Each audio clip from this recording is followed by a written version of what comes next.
Halo, teman-teman JB Entertainment. Balik lagi di channel kesayangan kalian semua. Di sini tempatnya alur cerita film paling seru, menegangkan, dan pastinya bikin gregetan. Jangan lupa siapin camilan, karena cerita kali ini dijamin bikin kamu gak bisa berhenti nonton. Terima kasih yang udah subscribe, support kalian bikin channel ini terus berkembang. Yang belum, ayo gabung sekarang, subscribe gratis, tapi efeknya luar biasa buat perkembangan channel ini. Yuk langsung kita mulai, film kali ini berjudul Kung Fu Hustler.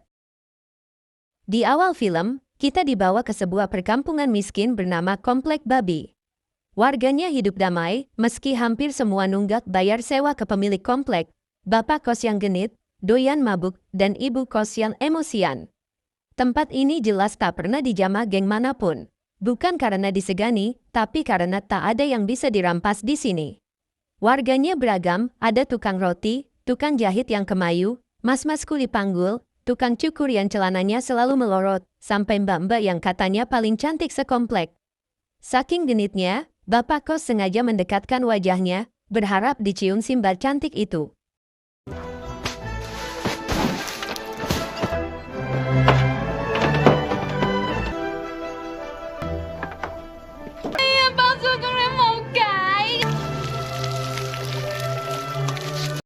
Sementara di tempat lain, tukang cukur yang sedang mandi protes karena air mati. Ibu kos pun langsung mengultimatum seluruh warga yang banyak maunya, padahal belum bayar sewa. Suaminya pun tak luput dari amarah, dihajar, lalu dilempar keluar jendela, hanya karena ada bekas lipstik di pipinya. Ajaibnya, si bapak kos masih hidup.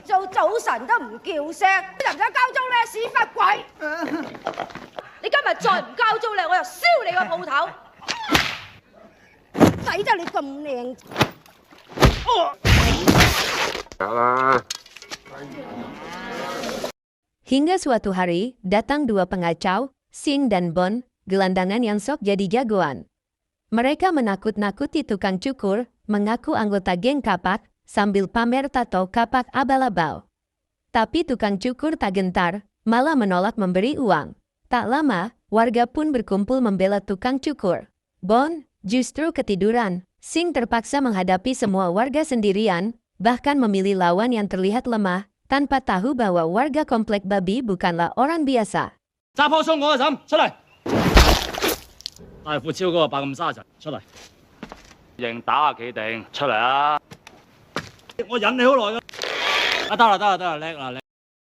Keributan itu mengundang ibu kos. Dengan santainya, ia menghajar Sing hanya bermodalkan sandal jepit. Merasa terpojok, Sing memanggil bantuan geng kapak dengan petasan kecil. Sialnya, petasan itu malah mengenai topi salah satu pentolan geng kapak yang lewat di depan komplek. Sing langsung menuduh warga sebagai pelakunya. Langkah demi langkah, geng kapak mendekat, seiring awan gelap menaungi komplek. Ibu kos memilih kabur secepat kilat, meninggalkan tukang cukur menghadapi pentolan geng.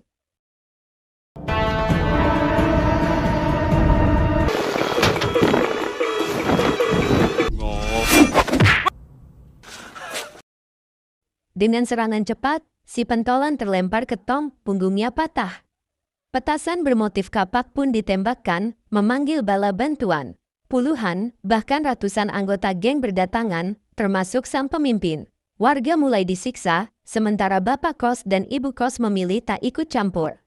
Hingga seorang ibu dan anak hendak dibakar, jika tak ada yang mengaku. Saat pemimpin geng melempar korek, mas-mas kulit tanggap menangkapnya. Lalu mengaku, dialah yang menghajar pentolan itu.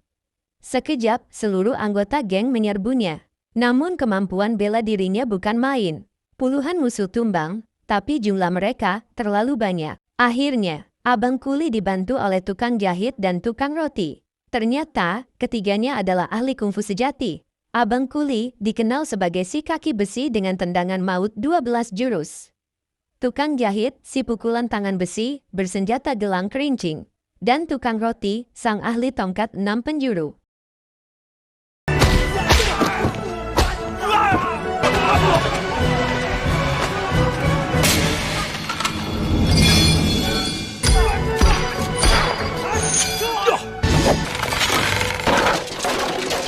Trio pendekar komplek babi ini berhasil menghajar abis geng kapak. Sung pun murka melihat anak buahnya terkapar. Sing dan Bon ditangkap, disandera, karena ketahuan anggota geng palsu. Lebih parah lagi, gara-gara mereka, banyak anggota geng yang terluka. Saat eksekusi dimulai, dengan kapak yang siap dilempar, Sing bergerak cepat. Menggunakan peniti, ia membuka rantai yang mengikat mereka. Sing memohon untuk diterima masuk geng kapak. Syaratnya, mereka harus membunuh seseorang lebih dulu.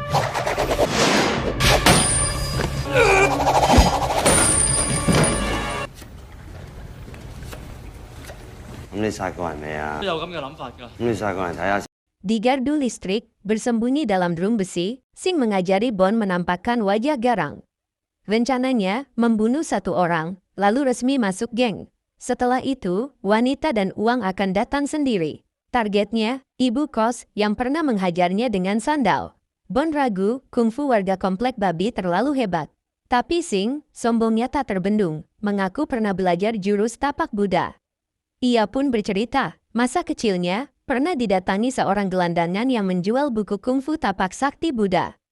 Menurut si pengemis, Sing memiliki ci istimewa. Jika mampu mengalirkannya, ia akan jadi ahli kungfu tak terkalahkan, penumpas kejahatan. Tergiur janji itu, Sing menguras tabungannya, $10, demi buku tersebut. Ia mulai berlatih, daun-daun di pohon bergerak. Sing mengira, aku sudah menguasainya. Padahal, cuma kena angin. Percaya diri, ia mencoba menghentikan anak-anak nakal yang menyiksa seorang gadis bisu dengan jurus tapak Buddha. Hasilnya, tak ada jurus keluar. Justru, ia dihajar habis-habisan. Bahkan, dikencingi. 你真係成副身家俾晒佢。係。個女仔。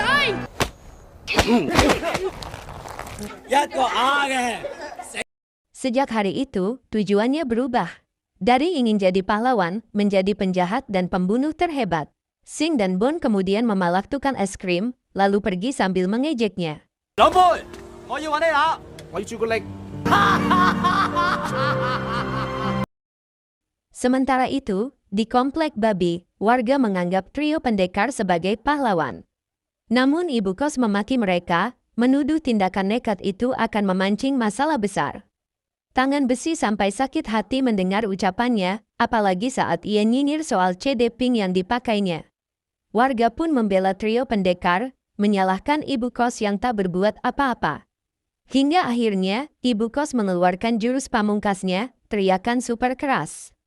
Gelas di rumah warga retak, semua langsung terdiam.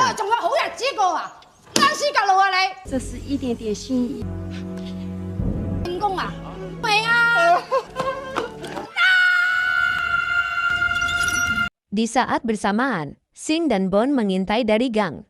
Sing berencana membunuh ibu kos dengan lemparan pisau. Namun, adegan paling konyol pun terjadi. Pisau yang ia lempar justru mental, mengenai tubuhnya sendiri. Lebih parah lagi, saat Bon mencoba, semua pisaunya malah tertancap di badan Sing.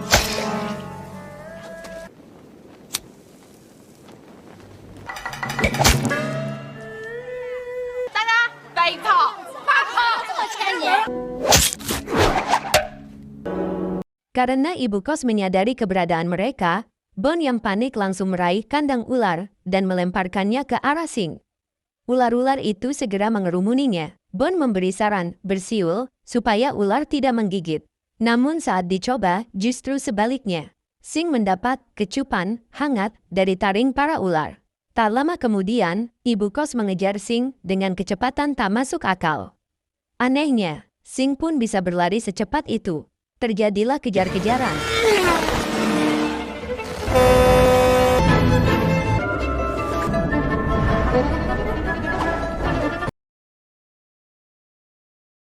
Untungnya, Sing berhasil lolos, tapi akibat gigitan ular, bibirnya bengkak tak karuan. Rasa sakitnya membuat ia memukul-mukul besi gardu listrik. Tanpa sadar, pisau-pisau yang tertancap di tubuhnya terlepas. Bahkan, pukulannya membuat besi penyok.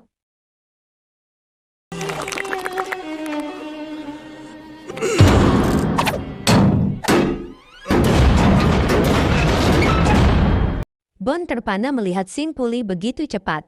Ya, sepertinya ia memiliki kemampuan generasi luar biasa, meski belum menyadarinya.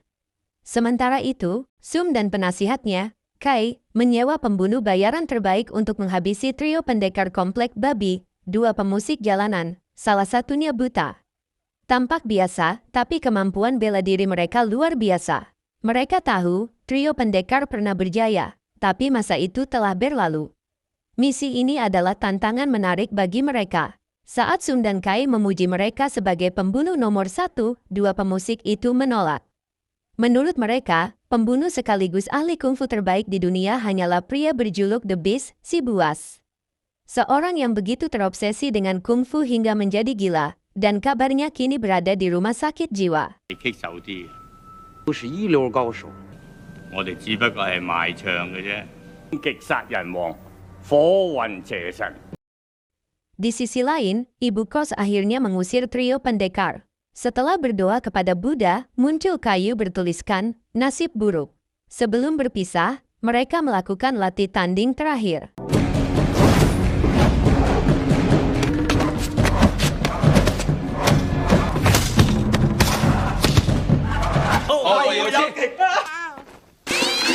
Kaki besi pergi lebih dulu.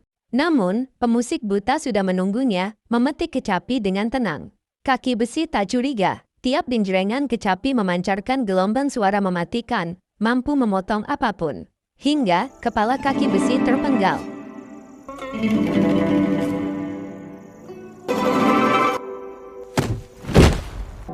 Pemusik satunya menyerang tangan besi di tokonya dengan kuku tajam. Beruntung, ia sempat menghindar, lalu mengenakan gelang sakti. Pertarungan pun pecah.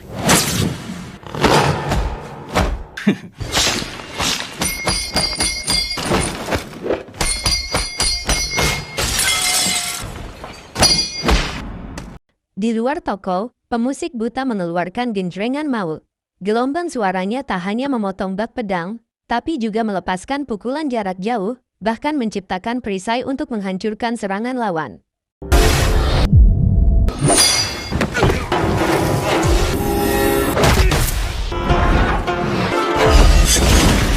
Gelang sakti tangan besi pun hancur dan dia sudah terluka sangat parah.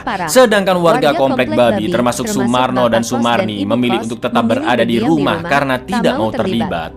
Ketika tangan besi akan dieksekusi, si ahli tongkat pun langsung datang menyelamatkannya. Mengetahui ahli tongkat pasti akan menyudutkan mereka. Sekarang kedua pemusik memainkan kecapi bersamaan yang membuat serangan mereka semakin mematikan lur sambil menangkis pedang-pedang yang terus berdatangan. Ahli tongkat pun berusaha mendekat untuk menyerang secara langsung. Tapi yang terjadi,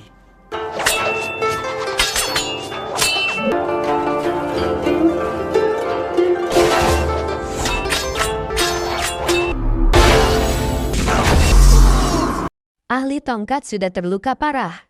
Kedua pemusik mengeluarkan hujan pedang suara, siap mengeksekusi mereka. Namun, di saat genting itu, ibu kos yang muak dengan keributan langsung mengeluarkan teriakan mematikan. Pedang-pedang itu terlempar, bahkan senar kecapi sampai putus. Kedua pemusik terkejut, ada ahli kungfu lain yang lebih hebat. Tiba-tiba, bapak kos sudah merangkul mereka. Tubuhnya begitu lentur dan ringan, membuat dua pemusik malah saling memukul karena dipermainkan.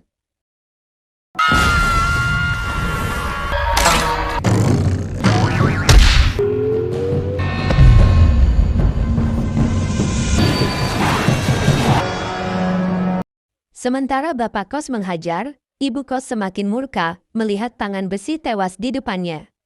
Begitu senar kecapi kembali terpasang, kedua pemusik mengeluarkan jurus pamungkas, puluhan prajurit tengkorak.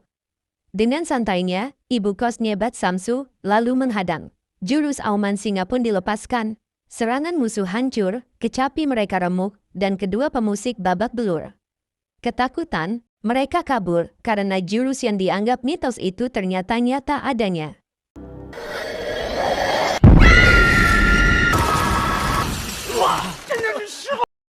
Sebelum pergi, ibu kos hanya menggerakkan jarinya, tanpa sepatah kata, memperingatkan Sum agar tak pernah kembali ke komplek babi atau menantangnya lagi.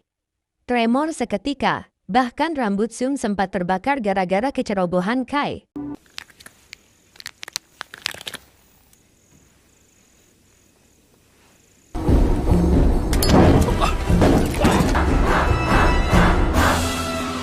warga komplek babi berduka atas kematian tangan besi dan kaki besi. Mereka menyalahkan bapak kos dan ibu kos yang tak membantu sejak awal, padahal jauh lebih kuat dari trio pendekar. Bapak kos dan ibu kos pun mengungkapkan alasannya. Bertahun-tahun lalu, anak tunggal mereka dibunuh oleh seseorang yang menyimpan dendam.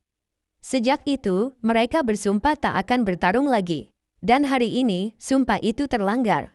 Tukang cukur memohon agar mereka melatih warga menjadi petarung hebat. Namun ibu kos berkata, butuh bertahun-tahun untuk menguasai kungfu, kecuali jika seseorang punya bakat alami yang hanya dimiliki satu orang di antara jutaan manusia. Bapak kos meminta semua warga meninggalkan komplek babi demi keselamatan, karena geng kapak pasti kembali membalas dendam. Dengan napas terakhir, ahli tongkat berpesan, dalam kekuatan besar, ada tanggung jawab besar. Mereka berdua harus siap menghadapinya. Lalu, ia pun mengembuskan napas terakhir. 自己嘅仔俾人打死，但係今日唔出手都出咗，我哋即刻離開呢度啦。除非係天生冇學期，係萬中無一嘅。能力越大，責任就越大。 Keesokan paginya, di dalam tram, Sing mengolok penumpang berkacamata. Akhirnya, mereka berdua dihajar. Sing kesal, merasa dirinya pecundang, tak mampu membunuh, bahkan melawan orang biasa sekalipun. Dalam amarah, ia memalak semua uang mbak-mbak penjual es krim. Sosok Sing yang begitu jahat hanya membuat wanita itu menangis dan membiarkan uangnya diambil. Ternyata, wanita itu bisu. Ia memberi bahasa isyarat kepada Sing, lalu menunjukkan permen yang disimpannya di dalam kotak. Benar sekali, wanita ini adalah gadis bisu yang dulu pernah diselamatkan Sing ketika ia masih kecil. Sebagai ucapan terima kasih, ia memberikan sebuah permen. Namun, Sing yang pemalu hanya tersenyum kaku, lalu pergi begitu saja. Permen itu disimpannya sampai sekarang. Dan hari ini, ia mengembalikannya pada Sing. Tapi, Sing yang tengah dikuasai emosi, memukul tangan wanita itu hingga permennya hancur. Bahkan, ia mengusir Bon, menyuruhnya menjalani hidupnya sendiri. 唔眨眼㗎，講啊！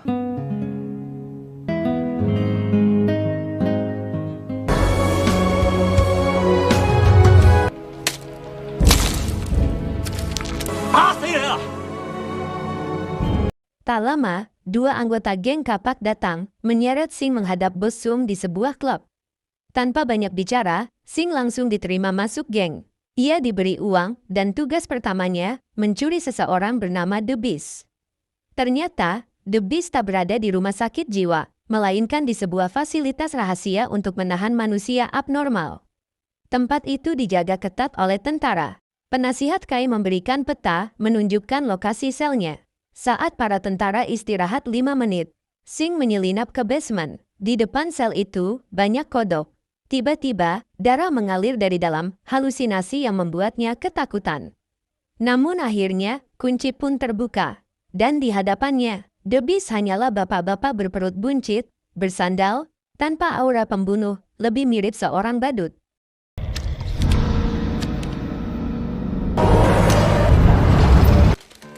終極第一殺人王火雲邪神。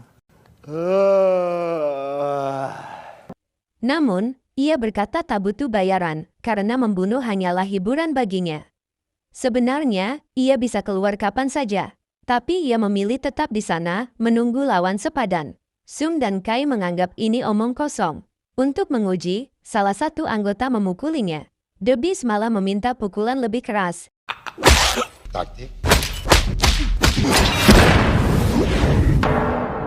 Menodongkan ke kepalanya sendiri, lalu menangkap peluru hanya dengan 2 jarinya.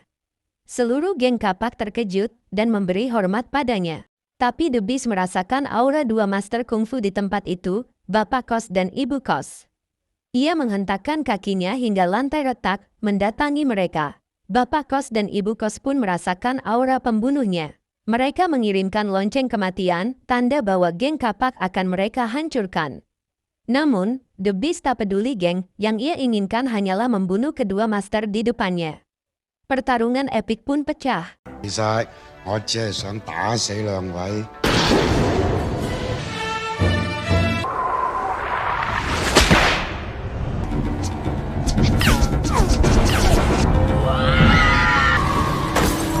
Mereka kewalahan, kecepatan dan kekuatannya mengerikan.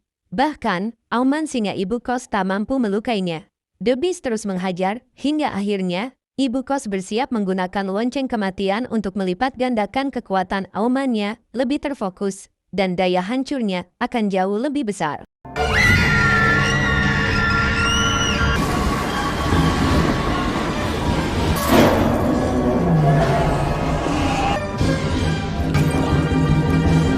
Saat ibu kos hendak mengeksekusi The Beast dari jarak dekat, dengan liciknya, The Beast pura-pura mengakui kekalahan. Namun, di saat lengah, ia mengeluarkan senjata, menusuk perut bapak kos dan ibu kos. Seketika, ketiganya saling mengunci dalam pertarungan mematikan. Sum langsung memerintahkan Sing untuk membantu The Beast dengan memukul bapak kos dan ibu kos menggunakan balok. Tapi, karena Sum terus saja mocet tanpa henti, Sing yang muak akhirnya menghantam kepalanya, membuat darah memancar deras. Sing pun memutuskan berpihak pada bapak kos dan ibu kos. Murka, The Beast menghajar Sing tanpa ampun, berkali-kali, brutal, mematikan. Namun, bukannya menyerah, Sing tetap melawan, bahkan sempat membalas pukulan The Beast.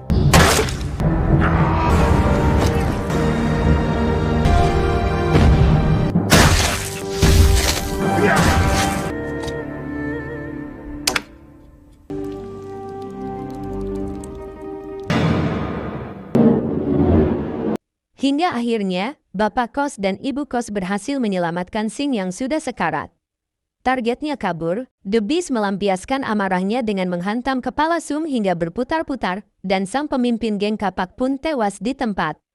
Setibanya di komplek babi yang kini sudah kosong, bapak kos dan ibu kos ragu Sing bisa bertahan hidup. Wajahnya remuk, persendian hancur. Namun, di ambang kematian, Sing masih sempat menggambar permen dengan darahnya, teringat pada gadis bisu yang ia cintai.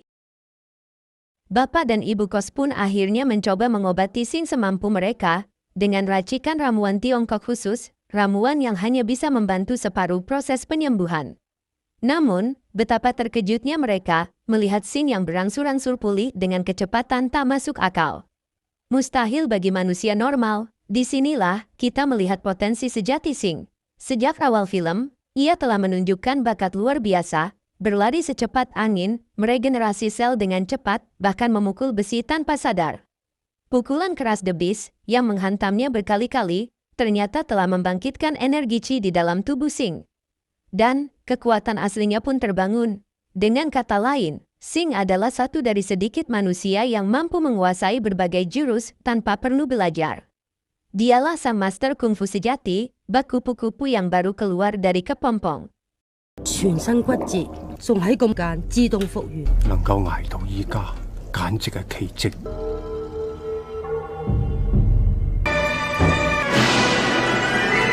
除非佢係。The Beast, bersama ratusan anggota geng kapak, akhirnya tiba di kompleks babi. The Beast langsung merasakan ada aura luar biasa di sana. Sementara itu, Sing yang sudah pulih, mengobati bapak kos dan ibu kos, lalu menyuruh mereka beristirahat. Karena ia akan menghadapi seluruh geng kapak sendirian. Dan kini, itu bukan masalah baginya. Refleksnya luar biasa cepat. Kekuatan tak masuk akal. Instingnya buas dan tajam, mampu membaca setiap gerakan musuh. Terkepung, Sing pun mengeluarkan jurus Pramuka Siku.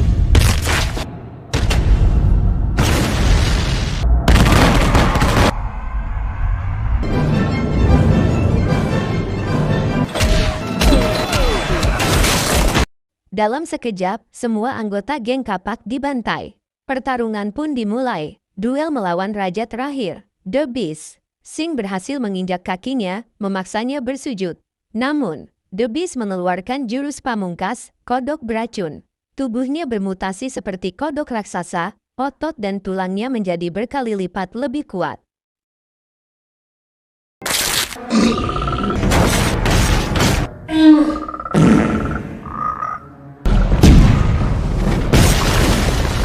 Serangan sundulan kodok membuat Sing kewalahan hingga terpental tinggi ke langit.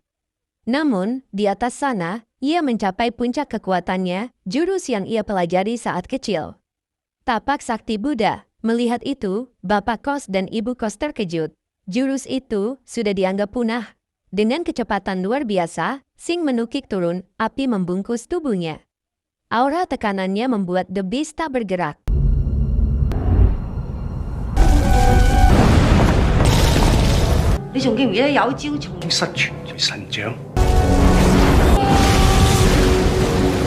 Seperti biasa, The Beast yang licik pura-pura menyerah.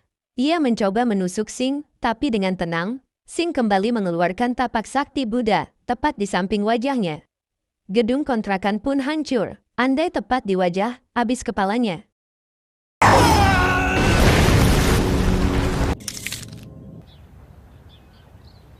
The Beast terdiam, lalu bertanya, "Apa nama jurus itu?" Sing menjawab bijak, "Kalau mau, aku bisa mengajarkan padamu." Tersentuh, The Beast bersujud, memanggilnya guru. 你想學，我教你啊！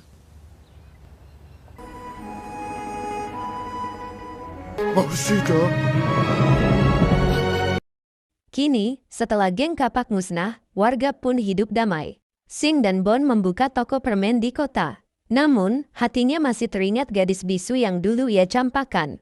Di akhir cerita, gadis itu datang menghampiri. Mereka pun akan menikah, hidup bahagia. Sementara itu, para bapak gelandangan masih menjual buku-buku bela diri kepada seorang bocah yang mungkin akan menjadi master kungfu berikutnya.